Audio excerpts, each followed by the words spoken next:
वासुदेवाय। ओम नमो नारायण। ओम नमो भगवते वासुदेवाय। ओम नमो नारायण। ओम नमो भगवते वासुदेवाय।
और लो विष्णु का नाम और जपो उसकी माला।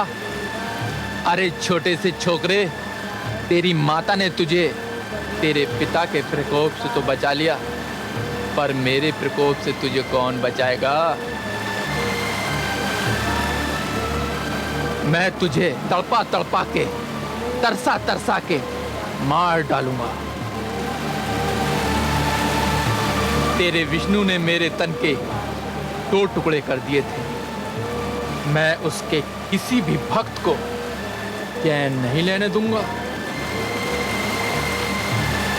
देखूं वो मेरा क्या कर लेता है।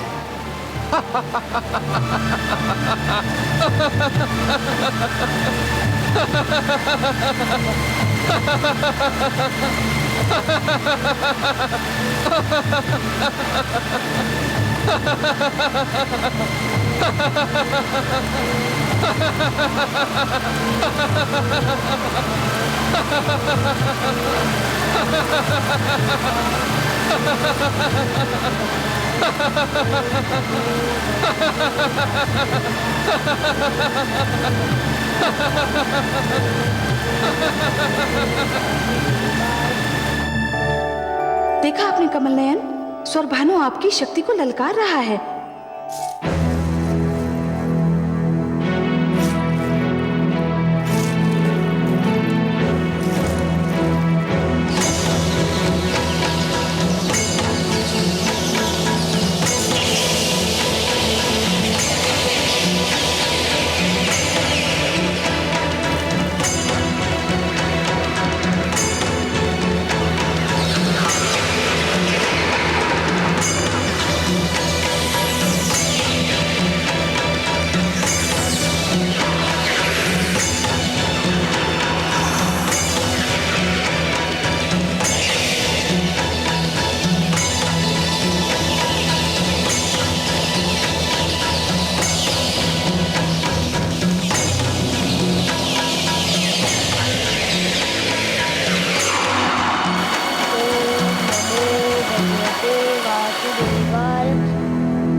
मेरे प्रिय मित्रों, हम आ गए मित्र, हम आ गए।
फल खाओ मित्र, हम देख रहे हैं तुम कितने दिनों से भूखे हो।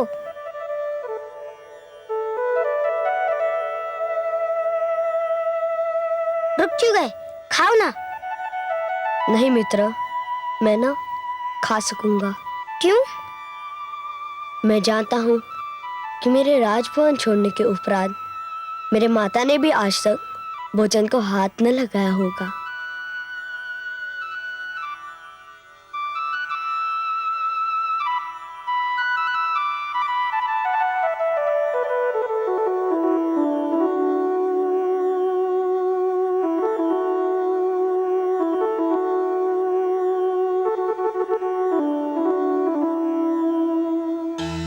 नारायण नारायण। देवर्षि, कहाँ है मेरा पुत्र? कैसा है वह? पुत्री, तुम्हारा पुत्र इस समय सत्य मार्ग पर है और सर्वथा वैसा ही है जैसा सत्य मार्ग का पथिक होता है। तुम उसकी चिंता मत करो। मैं तो केवल यह कहने आया हूं कि तुम अब भोजन कर लो। कैसे कर सकती हूँ मैं भोजन, जबकि मेरा पुत्र भूखा प्यासा होगा?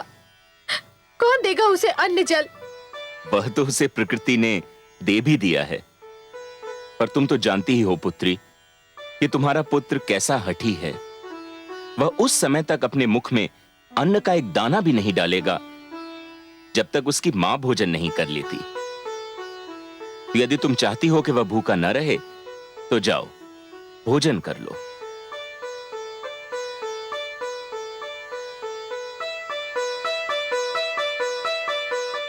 आयुष्मान भव।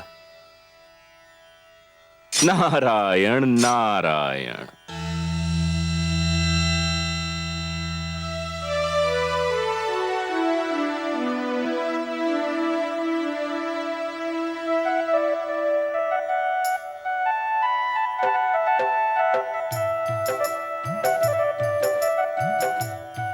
अरे अभी तो तुम कुछ भी खाने को तैयार नहीं थे, अभी बिना किसी के कहे खा रहे हो। क्योंकि मेरी माता भी भोजन कर रही है। तुम्हें कैसे पता चला? पुत्र माता के शरीर का अंश होता है। वो माँ पर बीती हर दशा पहचान लेता है।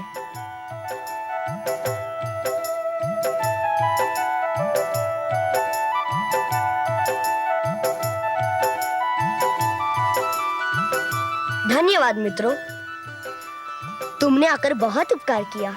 अब हम तुम्हारे संग ही रहेंगे। फिर तुम्हारी शिक्षा का क्या होगा?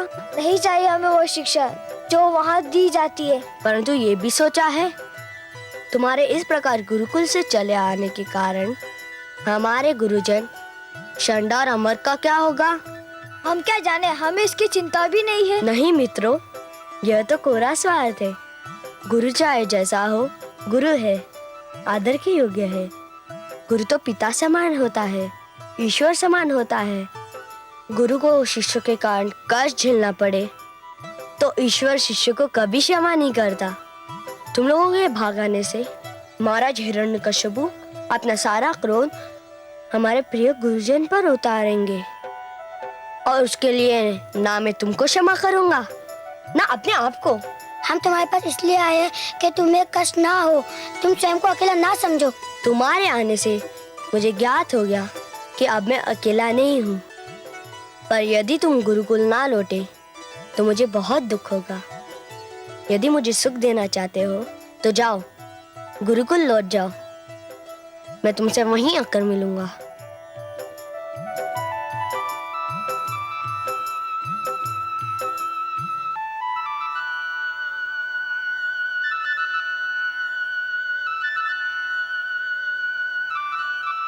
दुआई है भगवान, दुआई है, दुआई है भगवान, दुआई है, दुआई है भगवान, दुआई है, दुआई है भगवान, दुआई है, दुआई है भगवान, दुआई है। क्या हुआ? क्या हमारी प्रिय प्रजा को किसी ने सताने का साहस किया है या किसी दुष्ट ने उसे कष्ट पहुंचाया है? हे प्रियजनों, आप किस बात की दुहाई दे रहे हैं? हे भगवान, हम पर घोर विपदा आन पड़ी है। सर्वशक्तिमान, हमारे पुत्र गोकुल छोड़कर चले गए हैं। तो क्या गुरुकुल के प्रबंधकों ने विद्यार्थियों पर शिक्षा का इतना बोझ लाद दिया कि वे घबरा कर वहां से भाग गए? ऐसा भी नहीं है भगवान। तो फिर क्या कारण है उनके गुरुकुल छोड़कर जाने का? वे अपने मित्र राजकुमार प्रहलाद को खोजने निकल गए हैं और उनका कुछ पता नहीं है। राजकुमार प्रहलाद की खोज में क्या उन्हें ज्ञान नहीं कि राजकुमार प्रहलाद राजद्रोही है? क्या उन्हें ज्ञान नहीं कि जो भी इसका साथ देगा वो मेरी दृष्टि में अपराधी है? तब तो उन्हें इस अपराध का दंड अवश्य मिलेगा। दंड साधारण भूल के लिए दिया जाता है भगवान। इन बालकों ने जो किया है वो भूल नहीं है, अपराध नहीं है, खुला विद्रोह है। उन्होंने असुर गुरुकुल के समस्त शिक्षा के विधान को व्यर्थ और अर्थहीन घोषित कर दिया है। उन्होंने आपके प्रभुत्व और ईश्वर रत्न के आगे प्रश्न चिन्ह लगा दिया है। स्पष्ट वर्णन करो स्वर भानु। हे सर्वशक्तिमान, आज हर ओर यही चर्चा है। जो अपने पुत्र को नियंत्रण में ना ला सका, जो अपने ही पुत्र से स्वयं को ईश्वर न मनवा सका, वो कैसा ईश्वर है? उसे कौन ईश्वर मानेगा? यदि आपने इस समस्या का समाधान ना किया तो आपके विरोधियों और प्रहलाद के समर्थकों की संख्या दिन प्रतिदिन बढ़ती जाएगी। स्वर भानु, मैं इसीलिए उसका वध कर रहा था। तुम्ही ने मुझे रोक दिया। तुम्ही ने कहा था कि उसे छोड़ दिया जाए। तुम्ही ने बड़े घमंड से कहा था कि तुम मुझे समझ लोगे। अब क्या हुआ? मैं अपने अभियान में असफल हो गया भगवान। मैंने सोचा था कि वो मेरे द्वारा पहुंचाई जाने वाली विपदाओं को झेल नहीं पाएगा। मैं उसे भूख प्यास से तड़पा तड़पा कर मार दूंगा।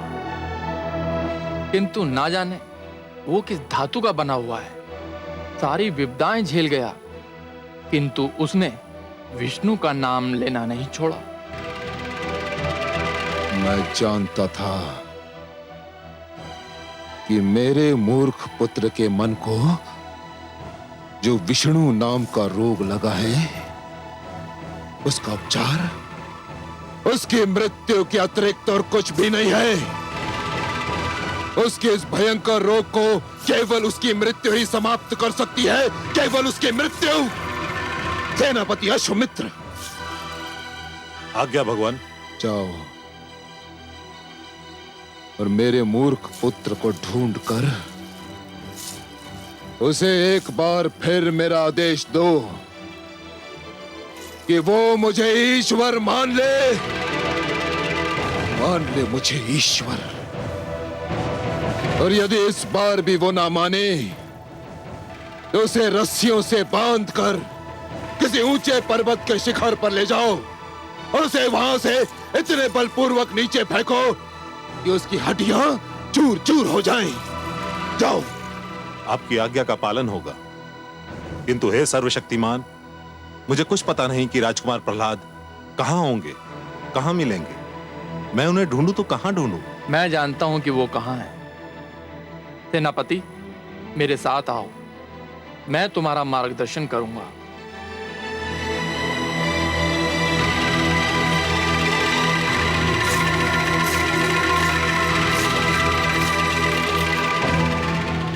हे प्रियजनों, तुम्हारे पुत्रों को तुम्हारे पास पहुंचाना तुम्हारे भगवान का उत्तरदायित्व है। तुम्हारे पुत्र तुम्हें मिल जाएंगे।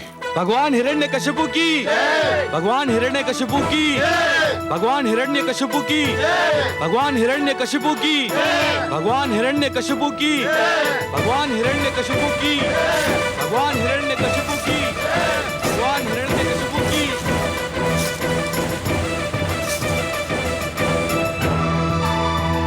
महारानी जी, महारानी जी, महारानी जी, बड़ा अनर्थ हो गया। क्या हुआ? राजकुमार प्रहलाद के लिए मृत्युदंड की घोषणा कर दी गई है। क्या? महारानी जी, भगवान हिरण्यकशिपु ने आदेश दिया है कि राजकुमार को बांधकर पर्वत की चोटी से नीचे फेंक दिया जाए। हाय मेरा पुत्र! और सेनापति भगवान की आज्ञा का पालन करने के लिए इसी समय प्रस्थान कर रहे हैं। नहीं, नहीं!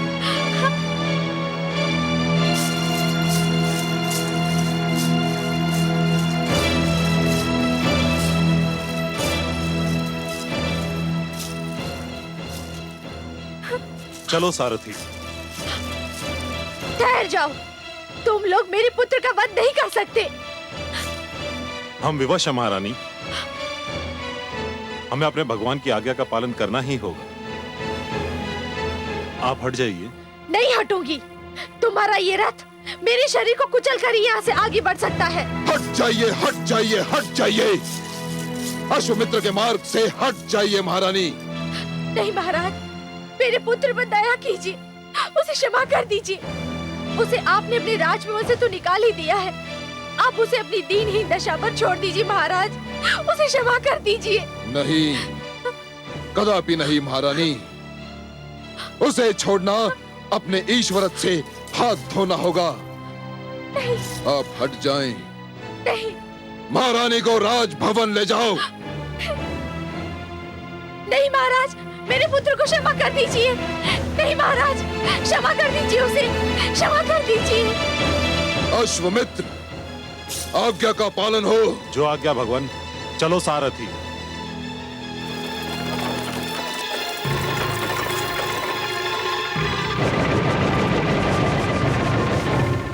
ओम नमो भगवते वासुदेवाय। ओम नमो भगवते।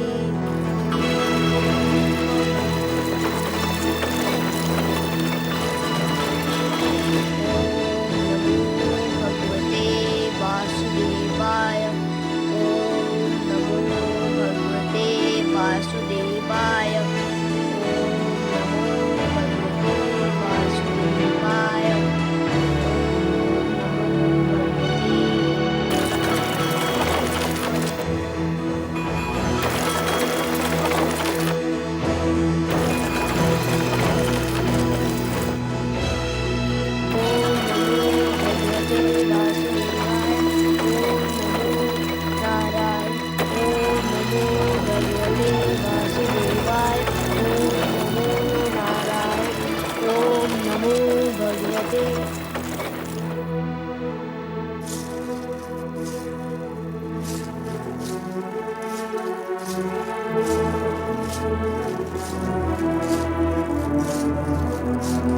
राजकुमार प्रहलाद। सेनापति अश्वमित्र, आप, भगवान विष्णु की कृपा हो आप पर। कैसे कष्ट किया? मैं भगवान हिरण्यकशिपु के आदेश से आया हूँ आपके पास। आपका स्वागत है सेनापति। क्या संदेश लाए हैं आप? मैं ये संदेश लाया हूँ कि आप हमारे भगवान हिरण्यकशिपु को अपना भगवान मान लें।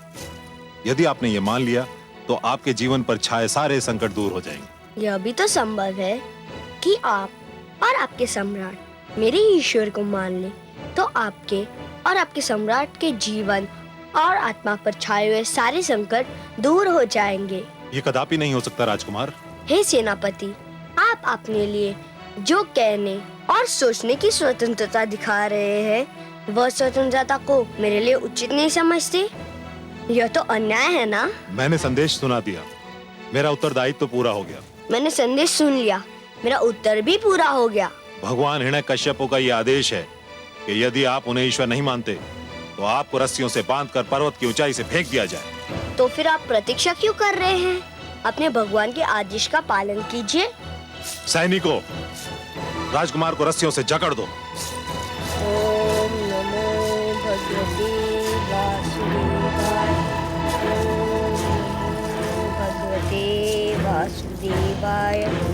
ओम नमो भगवते वासुदेवाय। ओम नमो भगवते वासुदेवाय। ले चलो इन्हें। ओम नमो भगवते वासुदेवाय। हे कमल नयन, ये कैसा अनर्थ हो रहा है? एक नन्हे से बालक को मृत्युदंड। दुष्ट हिरण्यकश्यपु ने पुत्र प्रहलाद को पर्वत से नीचे फेंक देने का आदेश दिया है और धूर्त सेनापति अश्वमित्र उस आदेश का पालन करने जा रहा है। हाँ महादेवी, मूर्ख हिरण्यकश्यपु ने जब से स्वयं को ईश्वर घोषित किया है, समझने लगा है कि प्राणियों का जीवन और मरण उसी के हाथ में है। किंतु हे दया सिंधु, यदि मेरे पुत्र को पर्वत से सचमुच नीचे फेंक दिया तो उसका कोमल तन चूर चूर हो जाएगा। नहीं प्रिय, यदि जीने की इच्छा प्रबल हो तो जीवन के निकट जाते मृत्यु के पांव भी डगमगाने लगते हैं। परंतु हे दया सागर, अश्वमित्र के पंजे से उसे कौन छुड़ाएगा? उसका जीवन कौन बचाएगा? उसका विश्वास महादेवी, उसका दृढ़ विश्वास। जिस प्रकार सूर्य के रहते रात्रि का साहस नहीं कि वो दिन के निकट भी जाए, उसी प्रकार आपके पुत्र प्रहलाद के दृढ़ विश्वास के रहते किसी विपदा का यह साहस नहीं कि वो उसे छू भी सके। उसका यही दृढ़ विश्वास उसके जीवन की रक्षा करेगा। उसे पर्वत तो क्या, आकाश की ऊंचाई से भी नीचे फेंका जाए तब भी उसका बाल भी बांका नहीं होगा। यही आपके प्रश्न का उत्तर है महादेवी, और यही मेरा आपको वचन है।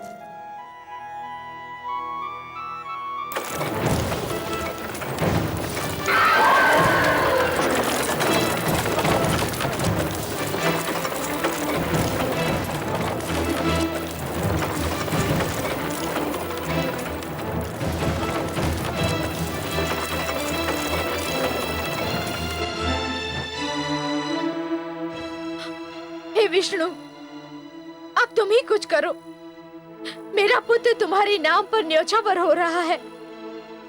उसे तुम्हारा नाम लेने का दंड दिया जा रहा है। मैं क्या करूं? क्या करूं मैं? नारायण नारायण। हे देवर्षि, मैं क्या करूं? मेरे लक्ष्मीपति को पुकारो, उनसे सहायता मांगो। मैं कहां जाकर उन्हें पुकारूं?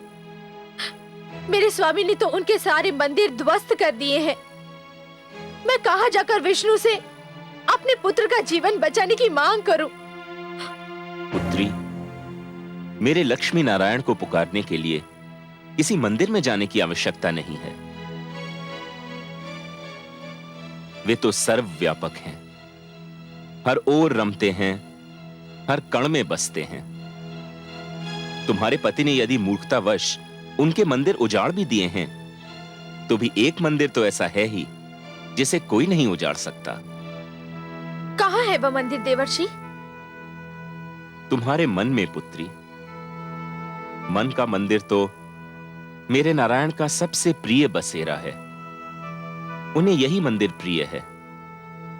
निराश मत हो पुत्री, उन्हें अपने मन से पुकारो, वो तुम्हारी पुकार अवश्य सुन लेंगे। नारायण नारायण। हे लक्ष्मीपति, हे दया निधान, हे कृपा सागर, मेरे पुत्र अपने भक्त प्रहलाद की रक्षा करो। ओम नमो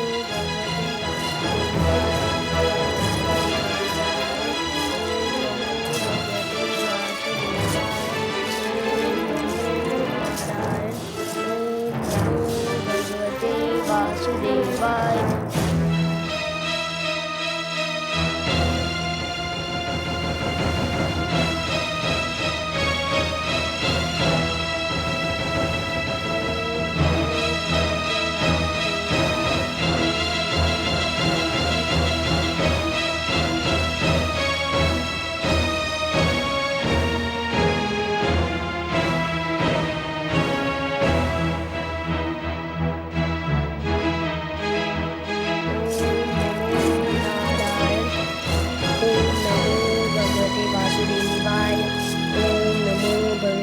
राजकुमार प्रहलाद, मैं आपसे अंतिम बार पूछता हूँ, आप हमारे भगवान हिरण्यकश्यप को अपना ईश्वर मानते हैं या नहीं?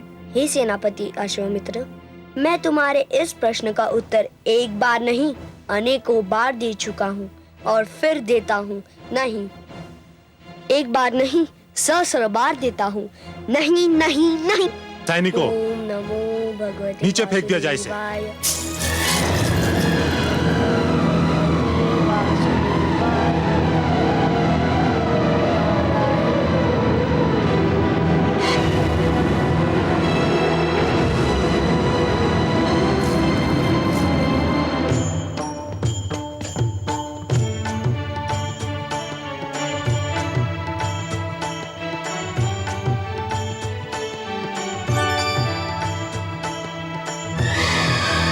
वासुदेवाय।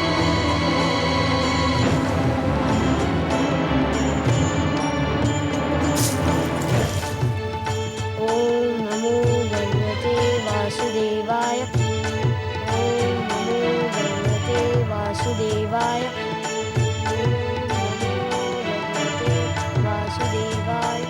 ओम नमो भगवते वासुदेवाय। ओम नमो भगवते वासुदेवाय। ओम नमो भगवते वासुदेवाय। ओम नमो भगवते वासुदेवाय।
कमल नयन, ये क्या किया आपने कमल नयन? मैंने क्या किया देवी?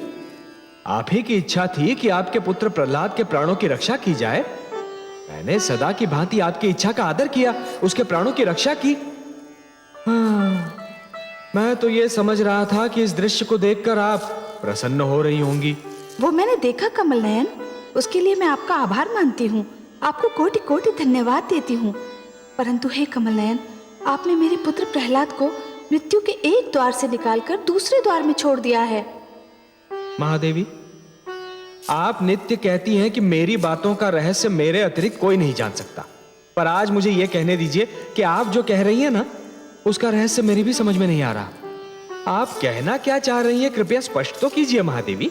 आपको पता है जिस बैलगाड़ी पर आपने पुत्र प्रहलाद को उतारा वो किस दिशा में जा रही थी? हर यात्रा की कोई ना कोई दिशा अवश्य होती है महादेवी, पर हाँ, मैंने उस गाड़ीवान से यह नहीं पूछा कि वो कहाँ जा रहा था। मेरा विचार था कि वो उचित भी नहीं था, पर महादेवी इसके लिए तो हम आपसे क्षमा चाहते हैं। आपको पता है वो कहाँ गया? जानती हूँ कमल नयन, इसीलिए तो मुझे घबराहट हो रही है। क्यों? वो गाड़ीवान एक किसान था और हिरण्यकश्यपु के अन्न भंडार के लिए अनाज ले जा रहा था। अच्छा? हाँ कमल नयन, और यही सोच सोच के मैं घबरा रही हूँ कि अनाज के साथ साथ पुत्र प्रहलाद भी हिरण्यकश्यपु के भंडार पहुंच जाएगा और मेरे पुत्र को जीवित पाकर दुष्ट हिरण्यकश्यपु क्रोधित हो जाएगा। है तो ये बड़ी चिंता की बात महादेवी, पर देवी मैं तो अपने भक्तों में केवल यात्रा की प्रेरणा जगा देता हूं। उनकी यात्रा का दिशा निर्धारण तो ब्रह्मा ही करते हैं। अब यदि हिरण्यकशिपु और प्रहलाद के बीच चुंबक और लोहे का संबंध उन्होंने बना दिया हो तो इसमें मैं क्या कर सकता हूं? जिस प्रकार चुंबक लोहे को आकर्षित किए बिना नहीं रह सकता और जिस प्रकार लोहा चुंबक के आकर्षण से पीछा नहीं छुड़ा सकता, उसी प्रकार हिरण्यकशिपु और प्रहलाद भी एक दूसरे से पीछा छुड़ाने में असफल हो रहे हैं। अब इसमें विधाता की क्या योजना है ये तो वही जाने। पर मैं अपनी चिंता का क्या करूं? मैं भी तो अपनी चिंताओं से पीछा नहीं छुड़ा पा रही। मुझे आपसे अत्यंत सहानुभूति है महादेवी, पर अपने पुत्र प्रेम और ममता के आवेग में आप एक बात को भूली जा रही हैं। मैं क्या भूली जा रही हूँ? वही बात जो मैंने आपसे कही थी। कौन सी बात कमल नयन? मुझे याद तो दिलाइए। मैंने आपसे कहा था ना महादेवी कि एक अच्छी कथा वही होती है जिसमें अचानक ऐसे रोमांचक मोड़ आते हैं जो कथा के श्रोता को भी अचंभे में डाल देते हैं। आप तो बस धीरज धरिए देवी। मैं जानती हूँ कमल नयन, मैं धीरज धरना भी जानती हूँ, पर मैं क्या करूँ? ममता की भावना से विवश हो जाती हूँ। ध्रुव के पश्चात इस पुत्र प्रहलाद ने मेरी ममता की भावना पर संपूर्ण अधिकार कर लिया है। आपकी इसी प्रेम भावना ने तो मुझे भी आपके प्रेम बंधन में जकड़ लिया है देवी।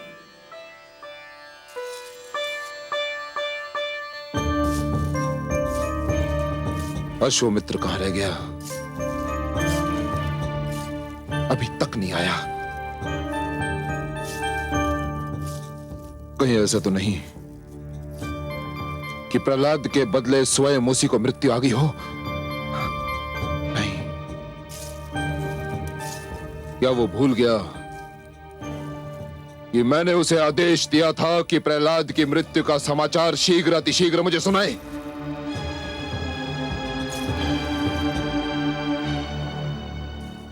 अब आप क्या सोच रही हैं महारानी?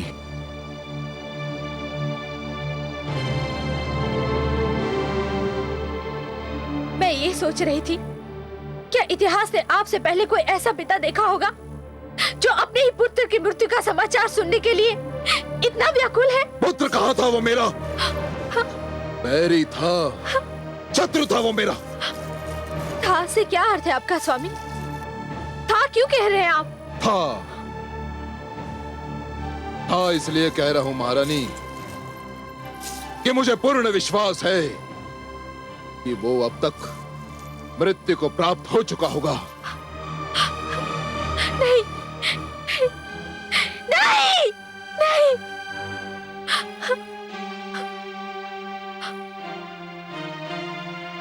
आप तो ईश्वर हैं। ईश्वर तो अंतर्यामी होता है।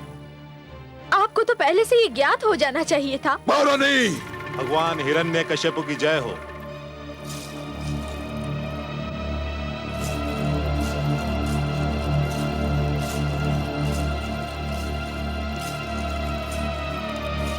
क्या हुआ सेनापति अश्वमित्र?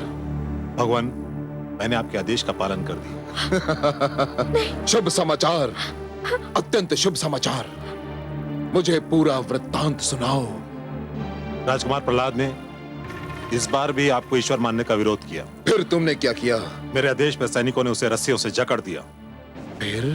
फिर उसे एक ऊंचे पर्वत की चोटी पर ले गए भगवान। फिर उन्हें उस ऊंचे पर्वत की चोटी से फेंक दिया गया भगवान। सुंदर, अति सुंदर। तो अंततः वो दुष्ट मृत्यु को प्राप्त हुआ? हमारा यही विचार है भगवान। विचार है? अर्थात तुमने उसका मृतक शरीर अपनी आंखों से नहीं देखा? नहीं भगवान। क्यों? जहां से राजकुमार प्रहलाद को हमने फेंका था, वहां से पृथ्वी इतनी दूर थी कि कुछ समय तक तो हमें दिखाई देते रहे, किंतु फिर एक बिंदु के समान दृष्टि से ओझल हो गए। भगवान, हमें विश्वास है कि पृथ्वी तक पहुंचते पहुंचते उनका शरीर चूर चूर हो चुका होगा। हत्यारों, तुम सब हत्यारे हो। तुम सबने मिलकर मेरे पुत्र की हत्या की है। हत्या की है मेरे पुत्र की। महारानी, आप अपने कक्ष में जाइए। तुम सबने मेरे पुत्र की हत्या की है। महारानी, आप अपने कक्ष में जाइए। हत्यारे हो तुम। जाइए।